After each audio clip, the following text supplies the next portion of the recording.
Antes de fazermos a leitura do nosso texto, eu acho que ficou muito claro para nós, sobre o que é santificação, desde o começo. A gente tem frisado muito sobre isso, a nossa santificação posicional, a nossa santificação progressiva, a forma com que Deus está trabalhando na nossa vida. Nós entendemos também, nos últimos domingos, nós estudamos o Romanos capítulo 6, domingo passado nós estudamos Salmo 51, nós entendemos então que Deus odeia o pecado, nós entendemos no domingo passado o que acontece quando uma pessoa peca, nós entendemos que o pecado ele mancha o cristão, ele suja o cristão, por isso é necessário purificação e perdão de Deus, nós entendemos muito bem isso. Então, se você e eu, se nós entendemos a seriedade deste fato, então é natural que, devido à frequência com que nós pecamos diariamente, é natural que surja um questionamento em nós, que é o seguinte: se Deus odeia todo e qualquer tipo de pecado, como eu poderia alcançar vitória contra os meus pecados? Isso é algo interessante, porque nós vamos estar lendo João capítulo 17. Você pode abrir a sua Bíblia lá, se você ainda não abriu. João capítulo 17 tem uma oração muito importante. Não somente uma bela oração, mas é uma oração muito importante que o Senhor Jesus Cristo fez.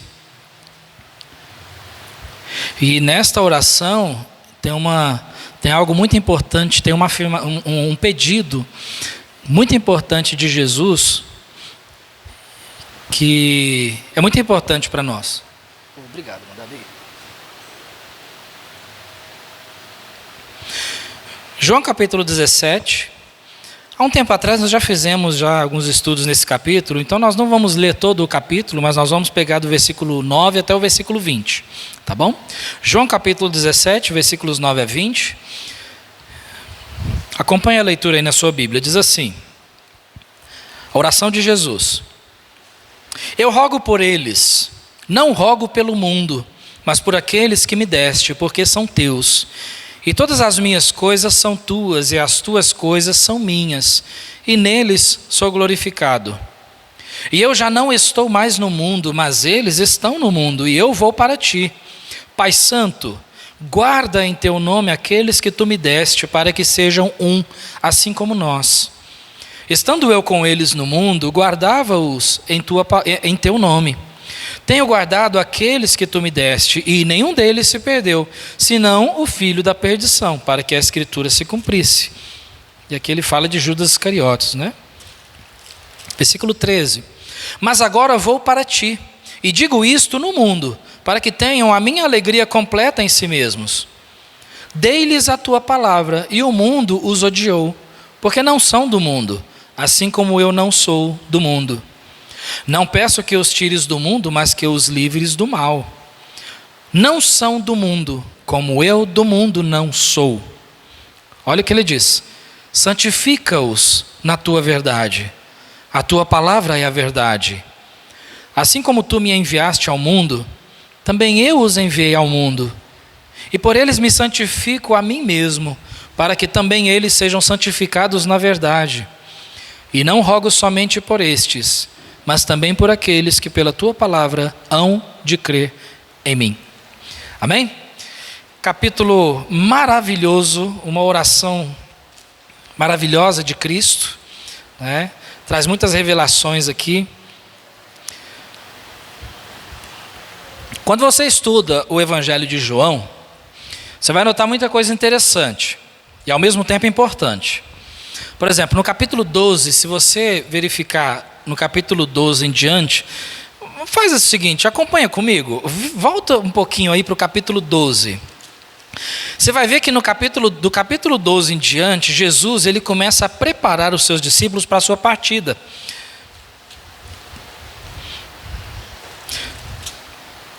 No capítulo 11 nós temos a ressurreição de Lázaro, nós bem conhecemos a história. Agora, quando começa o capítulo 12, parece que tem um foco aqui né? Olha só, no capítulo 12, você vai ver ali que ele encontra uma mulher chamada Maria, né, no começo do capítulo.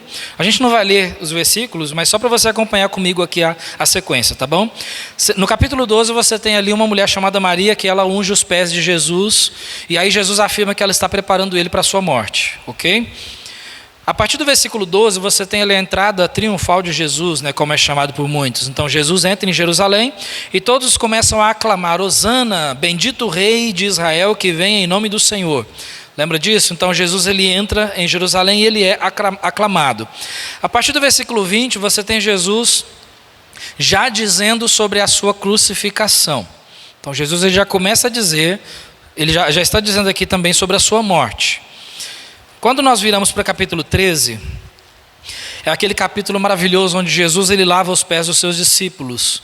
Então Jesus ele está ensinando aqui a respeito da servidão, de servir.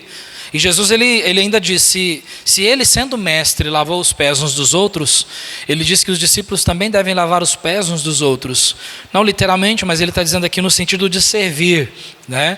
Já foi mencionado várias vezes aqui na nossa igreja, lembra, se considerarmos a história, o escravo, né, o escravo, o menor escravo que havia, não de estatura, mas de posição, porque até mesmo entre os escravos havia uma posição.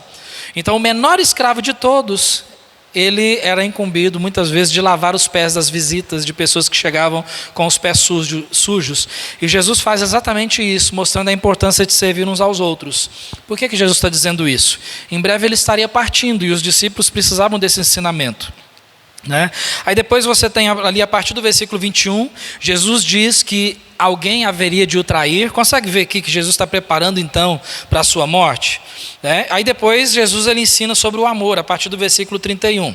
No capítulo 14, você vai andando aí, olha só, capítulo 14, Jesus ele diz, né, no versículo 2, na casa de meu pai há muitas moradas, se não fosse assim eu vou-lhe teria dito, vou preparar-vos lugar. E Jesus começa a ensinar que se ele for preparar um lugar, ele voltaria novamente e levaria com ele os seus discípulos para que onde ele estiver, todos também estivessem. Então Jesus está dizendo sobre a sua partida. Consegue ver isso, né?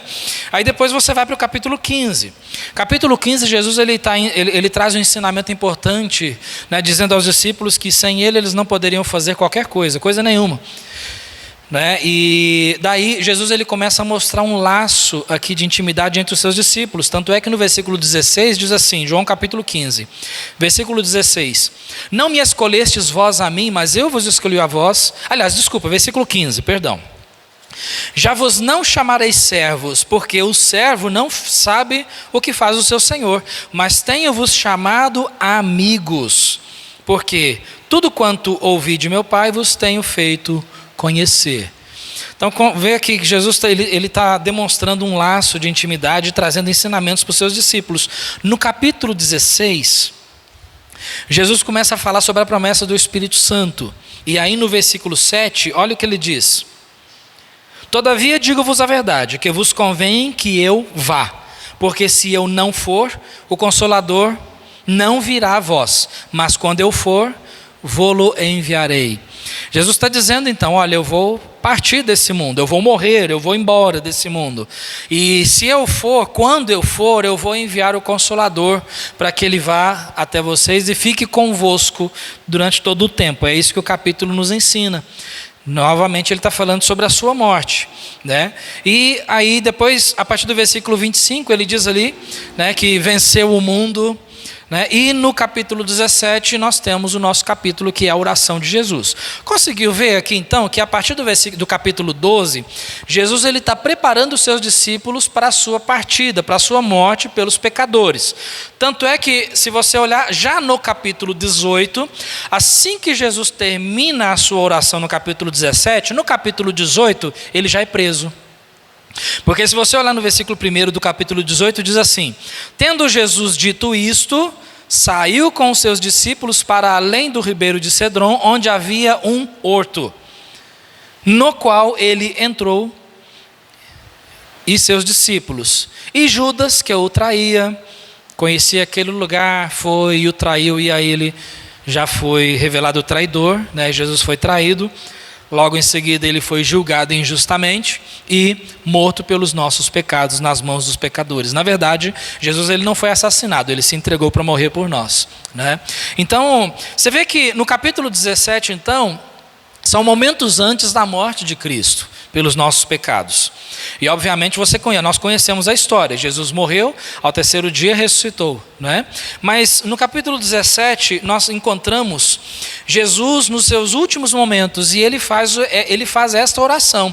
Se você olhar e ler o capítulo todo, e eu até te encorajo a isso, para ter um melhor entendimento, no capítulo 17, Jesus ele ora por algumas questões. Ele pede por proteção, além de orar por si mesmo, né, pela sua glorificação, ele pede por proteção contra o mundo, né, a proteção dos seus discípulos contra o mundo. É o que nós lemos nos versículos 9 a 15. Jesus ele ora pelos seus discípulos para que o Pai os protegesse do mundo. E o restante do capítulo, Jesus ele ora pela unidade dos seus discípulos. Mas no meio dessa oração, Jesus ele diz algo que para nós é muito importante. Além de orar pela proteção dos seus discípulos, como nós lemos, no versículo 17, ele diz ali: santifica-os na tua verdade. A tua palavra é a verdade. Então Jesus ele está orando pela santificação dos seus discípulos. E logo depois ele diz ali, no versículo 18: assim como tu me enviaste ao mundo, também eu os enviei ao mundo, e por eles me santifico a mim mesmo, para que também eles sejam santificados na verdade. Jesus está intercedendo pela sua igreja aqui, pelos seus discípulos, mas pela sua igreja. E como que nós sabemos disso? Por causa do versículo 20, que é extremamente importante para nós e a gente não pode deixar ele de lado, porque diz assim: e não rogo somente por estes, mas também por aqueles que pela tua palavra hão de crer em mim. Obviamente nós não havíamos nascido, obviamente nós não havíamos, com certeza também nós não havíamos crido em Cristo, né? Isso é óbvio, mas Jesus ele está orando aqui por aqueles que haveriam de crer nele, e nessa oração então ele coloca a mim e a você, nós os que já cremos em Jesus para salvação, não simplesmente o fato de saber que Jesus existiu, porque isso até mesmo os livros de história seculares eles informam, eles reconhecem o fato de Jesus haver nascido. Mas não basta saber que Jesus nasceu e viveu nesse mundo.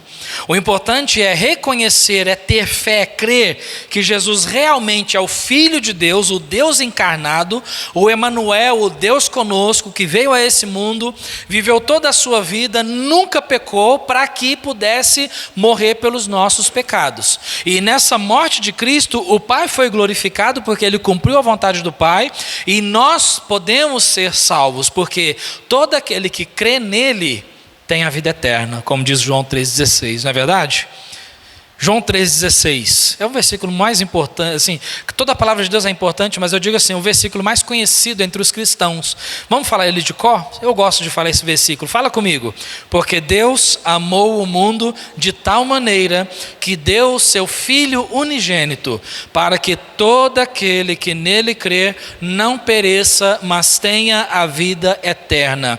Então, por causa da morte de Cristo, nós podemos ter vida. E Jesus não somente morreu, mas ao terceiro dia ele ressuscitou. Então, quando Jesus diz ali, e por eles me santifico a mim mesmo, isso significa que a santificação do cristão está intimamente ligada ao sacrifício de Jesus na cruz. Porque ao santificar-se diante de Deus, Jesus, ele se consagrou diante do Pai para ser morto pelos pecadores, por nós pecadores. E agora, pela sua morte, nós temos condições reais de vivermos uma vida santa diante de Deus. Por nós mesmos? Não, pela morte de Cristo. Então o mérito não é nosso. Amados, deixa eu abrir um parênteses aqui. O que você faz para Deus não tem mérito nenhum da sua parte, é somente de Deus. Tanto é que em Filipenses capítulo 1 diz ali que Deus é aquele que opera em nós, não somente o querer, o desejar, mas também o efetuar, o realizar, segundo a sua boa vontade. Então, tudo aquilo que eu faço para Deus é por Ele. E quando eu digo por Ele, eu não estou dizendo que eu faço para Ele, claro, eu faço para Ele, mas quando eu faço algo para Deus, isso vem dEle. É Ele quem coloca esse desejo em mim, é Ele quem faz a obra em mim. E nessa obra que Ele faz, na vida daquele que já colocou a sua fé em Cristo para ser salvo, está a santificação. E quando eu digo naquele que colocou a sua fé em Cristo para ser salvo, obviamente tem várias coisas ali inclusas, né? Como a palavra de Deus diz. Por exemplo, a palavra de Deus nos diz que todos nós somos pecadores, não é verdade? Todos nós somos pecadores. E para que uma pessoa seja salva, ela precisa reconhecer esse fato. E o fato de uma pessoa reconhecer que é pecadora, ela precisa entender que até mesmo os que nós consideramos pecadinhos, como nós já vimos anteriormente, são pecados diante de Deus. E nós estamos diante de um Deus santo, que odeia qualquer tipo, qualquer espécie e qualquer gravidade de pecado. Deus odeia qualquer pecado. Então isso demonstra que todo ser humano é pecador diante de Deus. Mas a palavra de Deus diz mais. Em Romanos capítulo 6, versículo 23, diz que o pagamento, a recompensa, o salário pelo fato de nós sermos pecadores é a morte. E essa morte não é simplesmente uma morte física, mas é uma morte eterna, é separação de Deus, porque de forma nenhuma o pecado entra no céu. E nós somos pecadores, pecado não entra no céu, mas é aí que vem Cristo. Porque através do Senhor Jesus Cristo nós temos a possibilidade de receber o perdão dos nossos pecados e podemos entrar no céu. Porque conforme Romanos capítulo 5 versículo 8 diz: mas Deus provou o seu amor para conosco, em que Cristo morreu por nós, sendo nós ainda pecadores. Então a partir do momento em que eu reconheço que eu sou um pecador, eu reconheço que o meu pecado me separa de Deus, me impede de ir para o céu. O meu pecado, na verdade, ele me leva para o inferno, para a perdição. Mas eu reconheço que o Senhor Jesus Cristo veio e morreu no meu lugar para me salvar. O meu pecado ele tomou sobre si. O meu sofrimento ele tomou sobre si. E aí então, quando eu entendo que Jesus tomou o meu castigo, a partir daquele momento, a palavra de Deus diz em Romanos 10:13, porque todo aquele que invocar o nome do Senhor será salvo. Todo aquele que invocar, que pedir, que clamar, que rogar a Deus, ele vai ser salvo. E esse rogar, esse clamar a Deus, não é clamar qualquer coisa, é clamar pela sua misericórdia. Senhor, eu sou pecador, se eu morrer nesse momento eu vou para o inferno, mas eu clamo pela sua misericórdia, revelada na pessoa de Jesus, que morreu pelos meus pecados. Então nesse momento, Senhor, eu reconheço que Jesus é o meu único Salvador, e eu entrego a minha vida nas mãos dele, para que ele me salve, porque eu me arrependo dos meus pecados. E aí quando uma pessoa faz isso, é aí que ele se torna um cristão verdadeiro. É aí que ele se torna filho de Deus.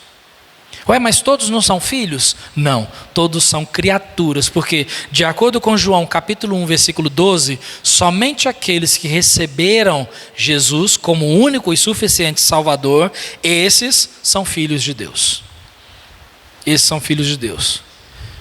Então sabe para quem que Jesus está rogando aqui? Por esses, pelos filhos de Deus, pela igreja. E nessa oração então que Jesus faz, não somente pelos seus discípulos, mas também por aqueles que pela tua palavra haveriam de crer nele, então Jesus ele diz: santifica-os na tua verdade, a tua palavra é a verdade. Então, irmãos, por isso a afirmação do versículo 17, ela é a nossa base para essa noite, porque aqui nós encontramos o meio pelo qual Deus santifica as nossas vidas.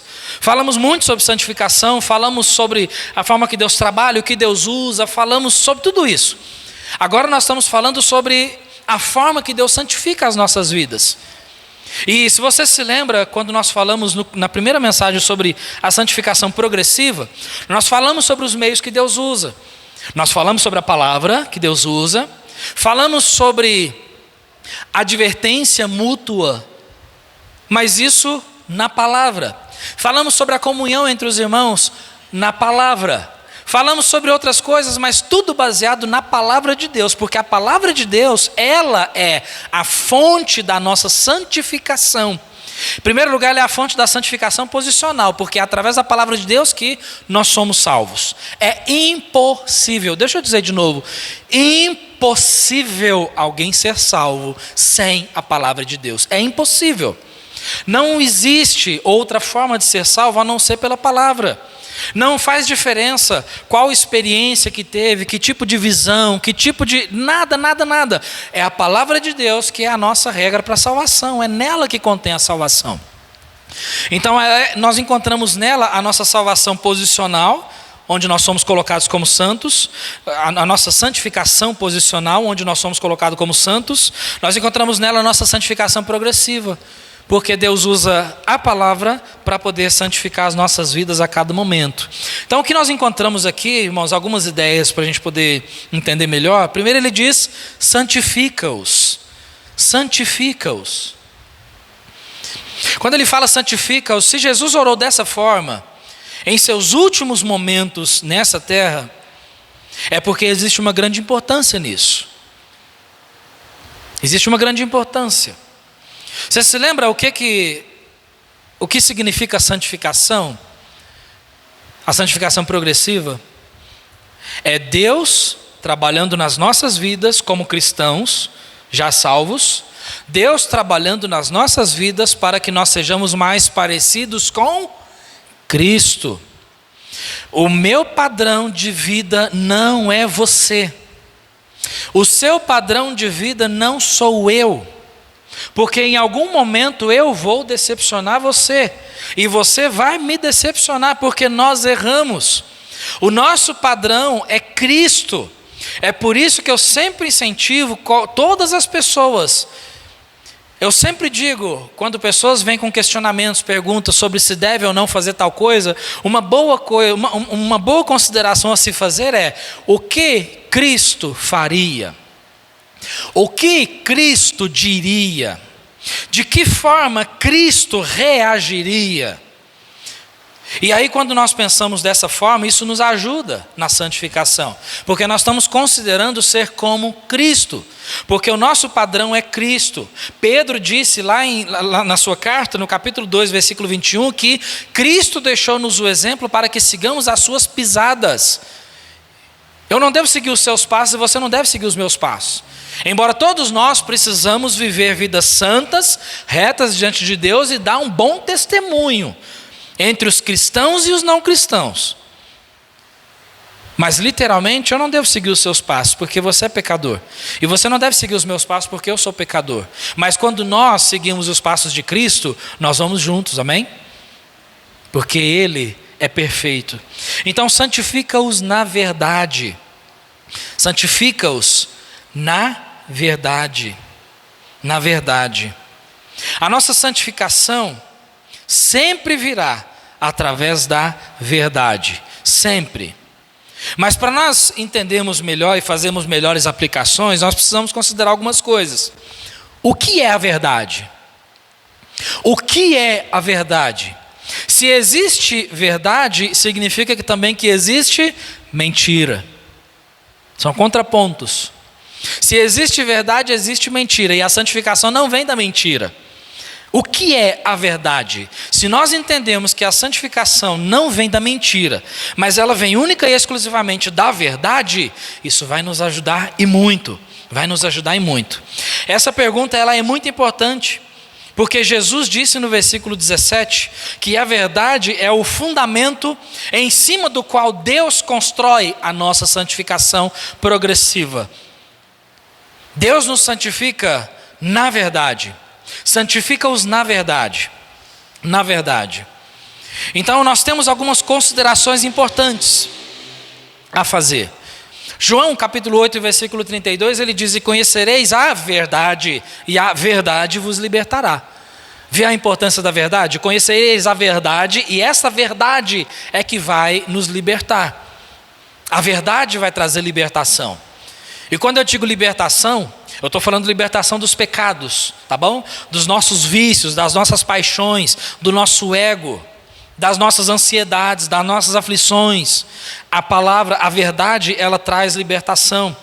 Nós temos que considerar Como sempre, a Bíblia responde para nós. João 14,6. Disse-lhe Jesus: eu sou o caminho e a verdade e a vida. Ninguém vem ao Pai senão por mim. Então a pergunta com a resposta ali é: o que é a verdade? Ou quem é a verdade? Cristo. Cristo é a verdade. Inclusive nós encontramos também no capítulo 1 do versículo 14 de João. E o Verbo se fez carne e habitou entre nós. E vimos a sua glória como a glória do unigênito do Pai, cheio de graça e de verdade. Essa é a importância da verdade para a nossa santificação. A verdade é extremamente importante. Mas como nós vimos, irmãos, ele disse: santifica-os na verdade. A tua palavra é a verdade. A palavra, ela nos ensina. Salmo 119, versículo 160. A tua palavra é a verdade desde o princípio, e cada um dos teus juízos dura para sempre. A tua palavra é a verdade desde o princípio. Desde o princípio. Então a palavra de Deus, ela nos traz uma resposta ambígua. Ela diz ao mesmo tempo que Cristo é a verdade, mas também ela afirma que a palavra de Cristo também é a verdade. Então não somente a verdade, ela não somente é uma pessoa, mas ela também é algo. Ela é uma pessoa que é Cristo e ela é algo, é a palavra de Deus. Tudo aquilo que Deus diz é a verdade.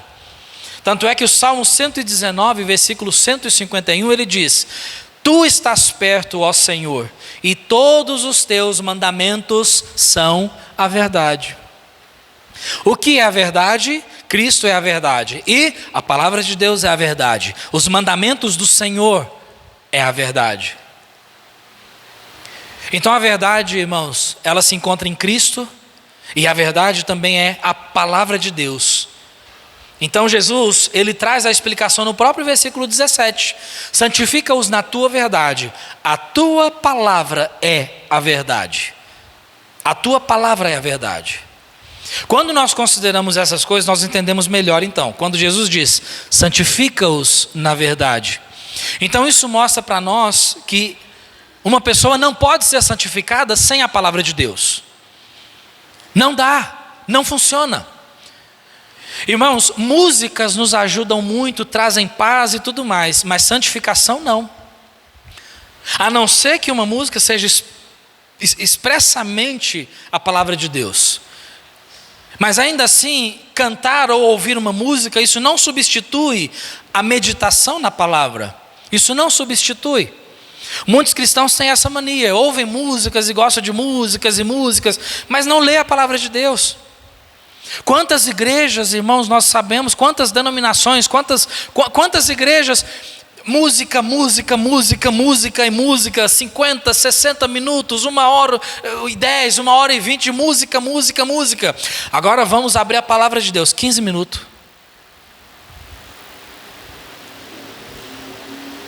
E aí talvez vai dizer assim: mas se for 15 minutos bem dito, vai valer a pena. Tudo bem, eu não estou desmerecendo isso, mas irmãos, convenhamos. Você cantar 1h30 e ouvir 15 minutos a palavra de Deus, tem algo errado ali, não tem não? Porque o culto ao Senhor, ele tem que ser equilibrado. E sabe de uma coisa? Todo culto, tudo aquilo que acontece está pautado, deve estar pautado na palavra de Deus. Então se a palavra de Deus é a nossa base, tudo que nós fazemos, deve haver uma base aqui. Deve estar fundamentado na palavra de Deus. Então essas coisas nos ajudam a entender. Então qual que é a importância da palavra de Deus para a nossa vida? Nós lemos no comecinho do culto, na introdução do culto: o seu grau de santificação, o meu grau de santificação, vai depender do quanto do quanto nós lemos, estudamos, meditamos e obedecemos a palavra de Deus. Parece que eu estou reensinando a escola dominical, né, irmão? Deixa eu abrir um parênteses aqui.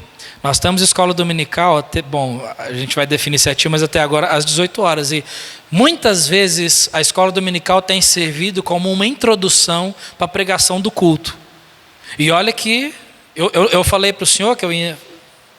E olha que a gente não comenta, mas Deus faz isso. Convido a você, participa e faz o teste, né? Vem na escola dominical e você vai ser abençoado.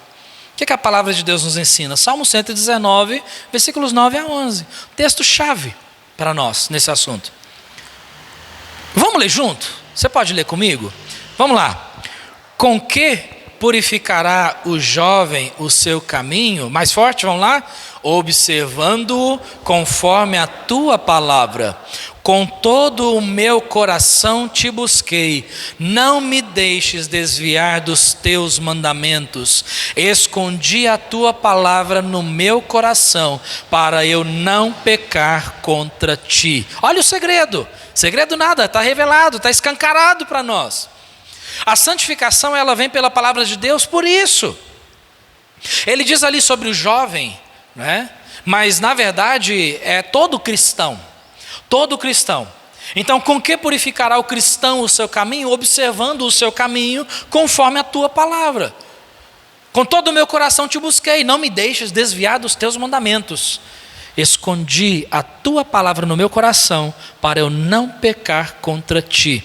E a forma de nós escondermos a palavra de Deus no nosso coração é através da meditação e da memorização das Escrituras. Se nós fizéssemos um exercício aqui nessa noite e dedicássemos alguns minutos, e de vez em quando a gente faz isso, né? A gente precisa fazer isso novamente. Dedicar alguns minutos para que os cristãos, para que todos os irmãos possam recitar versículos que estão gravados, decorados, não somente aqui, mas aqui. Será que, como que seria o fluir desse recitar? Será que nós sabemos o bastante da palavra de Deus? Será que nós memorizamos o bastante da palavra de Deus? Porque eu vou dizer uma coisa, e por experiência própria, e eu sei que outros irmãos vão compartilhar da mesma experiência. Em muitos momentos da nossa vida, quando nós precisamos tomar alguma decisão sobre fazer ou não fazer, ir ou não ir a certos lugares, ver ou não ver certas coisas, falar ou não falar certas coisas, sempre a palavra de Deus, ela vem na nossa mente. O Espírito Santo, ele pega tudo aquilo e joga para cá. E aí nós lembramos, opa, mas a palavra de Deus diz isso. Ah, então eu já sei o que eu vou fazer. Mas se os cristãos não conhecem a palavra de Deus, o Espírito Santo vai usar o quê? Porque, embora nós vivemos na era da tecnologia, né? Embora nós vivemos na era digital, não existe um microchip, onde você pega ali e coloca em algum lugar, né? E, opa, agora eu sei toda a palavra de Deus. Não, é um exercício. Nós abrimos a Bíblia, meditamos na Bíblia e decoramos a Bíblia. E o Espírito Santo faz a obra. O Espírito Santo faz a obra. Agora, quando o cristão não abre a Bíblia, não lê a Bíblia, não medita na Bíblia, não memoriza a Bíblia, vai sobrar o que para o Espírito Santo fazer? Eu não estou limitando o Espírito Santo, entenda. Mas eu estou dizendo que o Espírito Santo, ele trabalha de forma racional também. Ele vai usar a palavra dele. Agora, se não conhece a palavra, como que ele vai usar? Uma revelação. Espírito Santo, eu preciso saber o que eu faço. E aí o Espírito Santo vai trazer para nós, faça dessa forma. Não, irmãos, essa época já passou. Já passou. Essa época é passado. Hoje, a palavra de Deus, ela já está completa de Gênesis a Apocalipse. E toda a resposta para todas as áreas da nossa vida nós encontramos aqui. O problema é que muitas vezes nós não queremos a resposta, porque nós, já seguindo os nossos pressupostos, os nossos desejos, os nossos anseios, as nossas vontades, a nossa rebeldia, nós não queremos ouvir a palavra de Deus, porque eu quero ir para os meus caminhos, pelos meus caminhos. Aí existem outras pessoas, né, contenciosas, que é complicado, irmãos. Outras pessoas que dizem assim, mas eu não devo fazer tal coisa? Não, então eu quero um versículo específico que me diz isso. Eu quero um versículo específico. Eu já tive muito problema com pessoas que pensam dessa forma. Eu não posso, eu quero um versículo específico. Um versículo específico. Mas a Bíblia nos traz princípios. Por exemplo, deixa eu dizer para você, participe, por favor, tá? O crente deve beber, sim ou não? Bom, foi tão fraquinho que eu estou em dúvida se todo mundo sabe a resposta. Vamos lá de novo. O crente deve beber, sim ou não? Ok. O crente deve fumar, sim ou não? Oh, ótimo, que bom. Então eu tô... Ufa.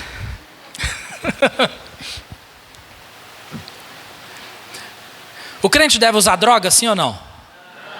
Ok. Aí é outra história, exato. O crente deve colocar piercing, sim ou não? Já, olha, gente, diminuiu? O crente deve colocar piercing, sim ou não? O crente deve fazer tatuagem, sim ou não? Me mostra.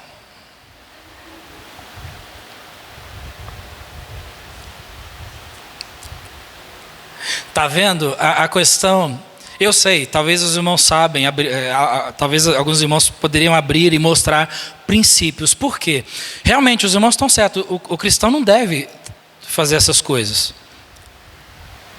Embora a palavra de Deus não nos dá um mandamento específico. Alguém já encontrou? Não fumareis cigarro. Alguém já achou isso? Não usareis drogas. Já acharam isso? Porque se falar que achou, eu vou ficar preocupado. Não fareis tatuagens no seu corpo. Ah, pastor, tem lá em Deuteronômio, diz ali pelos mortos. Não colocareis piercing ou qualquer furo, não sei, alguma coisa assim. O problema, irmãos, é que pessoas desconsideram os princípios que a palavra de Deus traz, que nos dão a resposta do que o cristão deve fazer. Embora nós não tenhamos um mandamento específico para certas coisas, mas a palavra de Deus nos traz princípios. E se eu puder até fazer um spoiler, esses princípios nós vamos ver domingo que vem, tá bom? Então, quer a resposta para tudo isso? Domingo que vem você precisa estar aqui e eu vou mostrar biblicamente a resposta para todas essas questões aí que foram mencionadas, tá bom? Então, a gente vai estudar isso no domingo que vem. Princípios bíblicos que nos ajudam a entender se o crente deve ou não fazer esse tipo de coisa, tá? Então, eu espero você aqui para a gente ver sobre isso, tá bom? Então, continuando aqui, a purificação vem através da palavra de Deus. Leia, estude, medite, memorize a palavra de Deus, porque é exatamente isso que Deus vai usar para santificar a sua vida. Não existe outra forma. Deus vai usar a palavra de Deus. E deixa eu dizer, Deus não é somente a pregação de domingo. Não é somente a pregação de domingo. Nem a meditação do culto de oração. Nem somente o estudo da escola dominical. Deus vai usar a sua alimentação diária na palavra de Deus, porque a palavra de Deus é o nosso alimento espiritual. Precisamos nos alimentar. Tanto é que foi exatamente isso que Deus havia dito para Josué. Capítulo 1, versículo 8, lembra o que Deus diz? Não se aparte da tua boca o livro desta lei, antes medita nele dia e noite, para que tenhas cuidado de fazer conforme a tudo quanto nele está escrito. Porque então, consequência, farás prosperar o teu caminho e serás bem-sucedido. Ah, está vendo? É uma promessa de uma vida bem-sucedida, de um empresário ou de... Não é isso. Entenda da maneira correta. Por favor, entenda a palavra de Deus. Quando ele diz ali sobre ser bem-sucedido, ter um caminho próspero, ele está dizendo sobre uma vida com o Senhor. Porque o sucesso...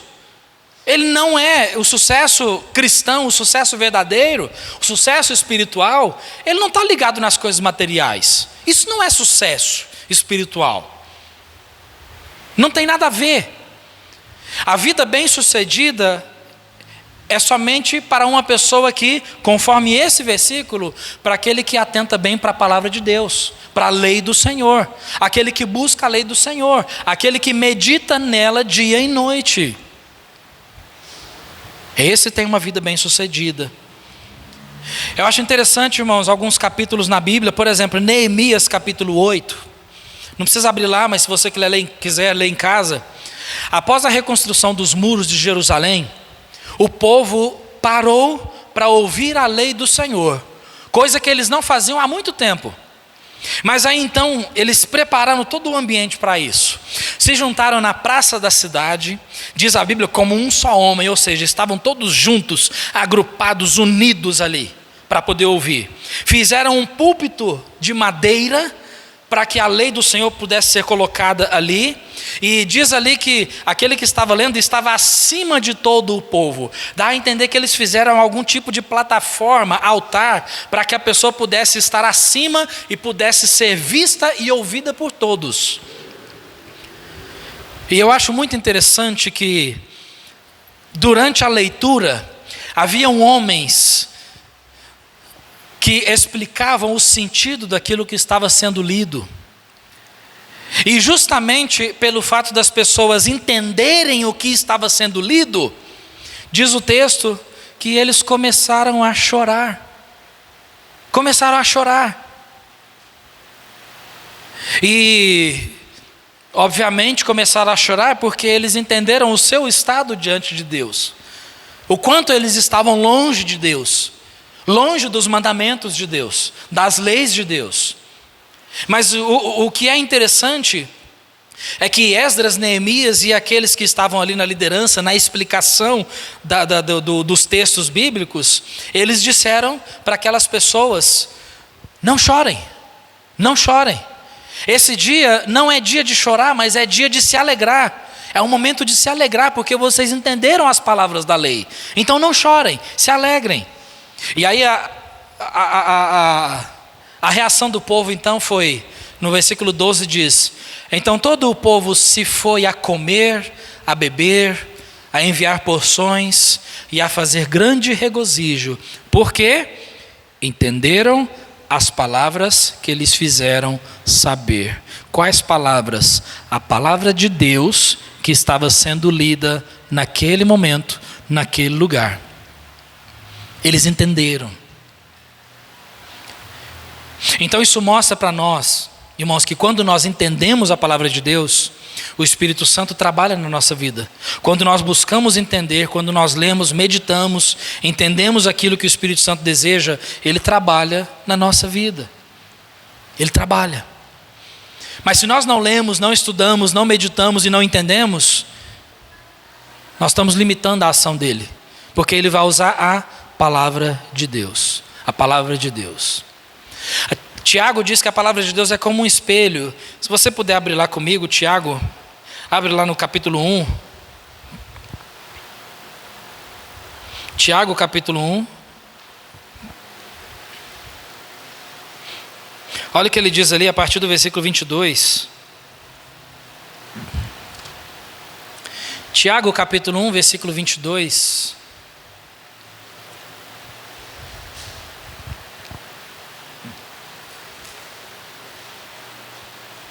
22 a 25 diz assim, Tiago 1, 22.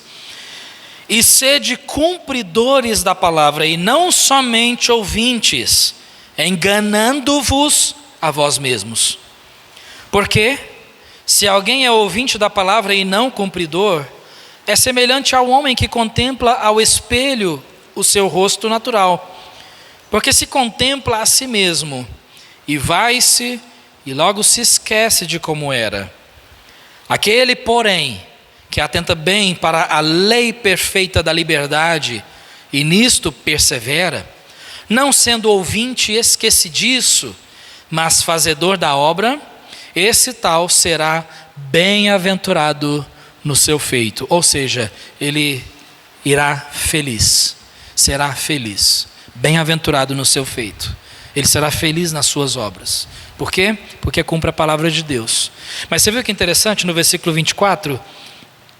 Diz ali que se contempla ao espelho a si mesmo, se contempla a si mesmo e vai-se e logo se esquece de como era. Parece um espelho, né? A palavra de Deus, ela é um espelho. Você abre a palavra de Deus e aí cada vez que você abre a palavra de Deus, tudo bem. A Bíblia nos conforta, nos ajuda, nos edifica e tudo mais, mas ela também nos corrige, nos confronta. A palavra de Deus, ela bate de frente. Tem momentos que a palavra de Deus é como um martelo. ela chega e esmiuça, ela arrebenta o nosso coração. E é isso que faz. Então, às vezes as pessoas olham a palavra de Deus e leem, e elas entendem os seus pecados, tudo aquilo que ela precisa corrigir na sua vida, diante de Deus, mas não corrige. Não quer, não corrige. Mas, irmãos, a palavra de Deus, ela tem poder para isso. Ela tem poder. Aquele cristão que é ansioso, quando ele busca a palavra de Deus, ele deixa de ser ansioso. Aquele cristão que está amargurado, ele deixa de estar amargurado. Aquele cristão que está triste, ele deixa de estar triste. Aquele cristão que tem problema com orgulho, ego, ele deixa de lado o seu ego, o seu orgulho. Aquele cristão que é iracundo, ele deixa de lado a sua ira. Aquele cristão que é fofoqueiro, ele deixa de lado a fofoca e tantos outros pecados. A palavra faz isso. A Bíblia faz isso. E essa é a transformação que a palavra de Deus faz, por quê? Porque é ela que nos santifica. Se Deus usa a sua palavra para nos santificar, uma pergunta importante é: por que existem cristãos que não mudam suas vidas? Por quê? Por que existem pessoas que trazem o nome de cristão nos seus lombos, mas não se deixam ser transformados pela palavra? Pessoas que sempre, constantemente, têm problemas com pecados, problemas com aquilo que vê, problemas com aquilo que fazem, problemas com aquilo que dizem. Por que tantos cristãos têm problemas assim? Se a palavra de Deus nos transforma. Por que tantos cristãos ainda continuam amargurados? Por que tantos cristãos ainda continuam aflitos? Por que tantos cristãos ainda continuam, com aflições, iras? Por quê? Se a palavra de Deus, ela faz isso. E eu vou dizer uma coisa, a palavra de Deus, ela tem poder para isso. Ela tem poder para isso. Olha lá, Hebreus 4,12, e nós estamos finalizando aqui.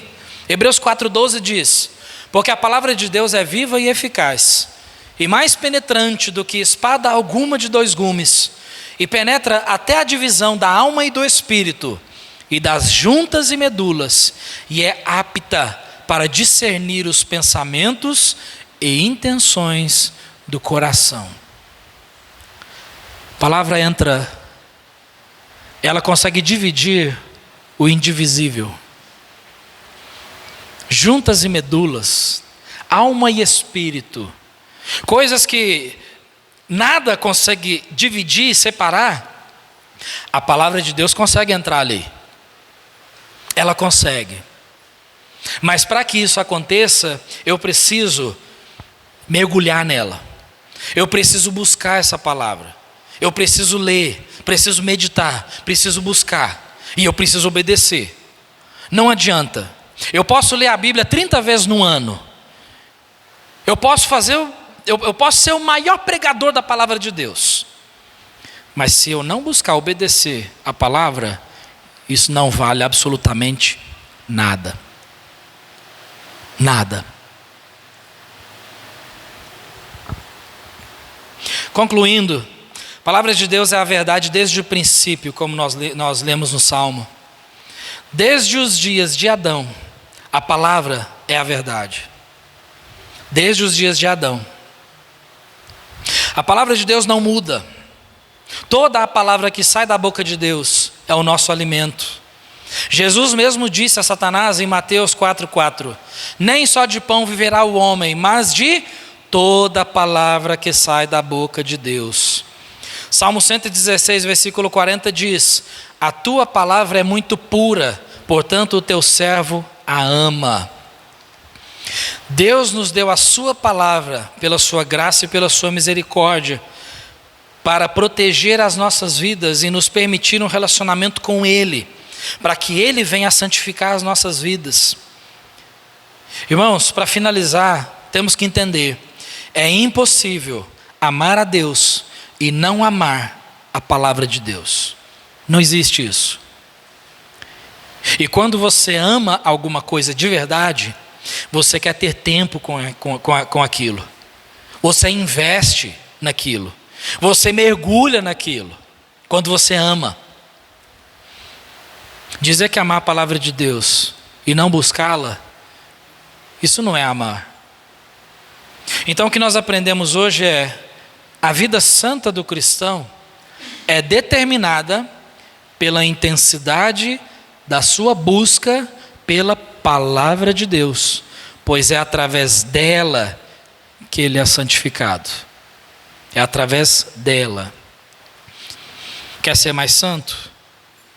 Busca a palavra. Quer vencer os pecados?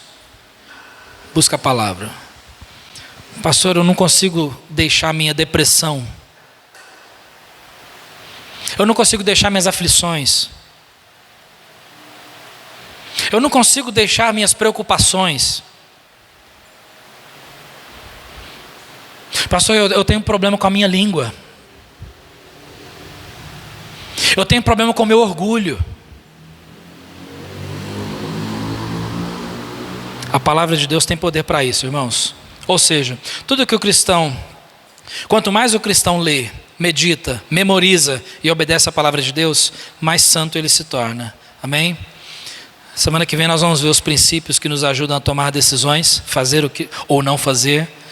Mas o incentivo para hoje à noite é: busca a palavra de Deus, porque é através dela que vem a nossa santificação. Cristão que não busca obedecer à palavra de Deus, ele não vai ser santificado da forma que Deus deseja, porque Deus usa a palavra. Por isso Jesus disse: santifica-os na tua verdade, a tua palavra é a verdade. Ou seja, a forma de ser santificado é através da palavra de Deus. Amém?